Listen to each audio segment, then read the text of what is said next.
Express ni watinga tinga ni mondo mi pesa orom mapiyo piyo.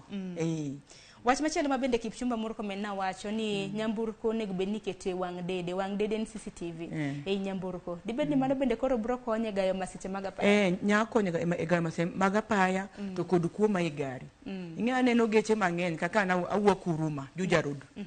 Nitie geche ma kwadhe to nitiere CCTV camera go. Makata ka ng'ato ka beto mbele but dereva kacha. Aneno chien gima dhi mbele samro pickpocket atinyo ka ng'ato tiro lwete ineno through mbele kacha. Mano bende nya konyowa. To wang' dede ma kamagi ok bi kata mna konyo kata mna jokuoge kende kata mna kaka mar ng'iyo juentie senya kata mna ng'iyo kaka dereva ma kama oriembe yo machalo nikech CCTV do ng'eni ka nitiere nyalo kata mna ng'iyo ni speed bende iriembe speed mane. Donge mago to ne giwacho ga ne giseketo gi chon. Makata ka magapaya koro nitiere magapaya kaka Thika Road. Nitie kama gimenyo gari kowuok Nairobi kadhiyo Thika.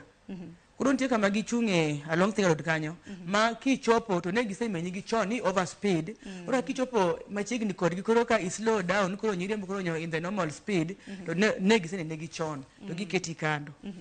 Madibed ni samoro chike moko samoro ng'ato jomoko mbeko kata mna chike bucket kod banon kichangi kata mna jomoko man ga gi speed governor im tokgi to gigolo speed governor thoth gigolo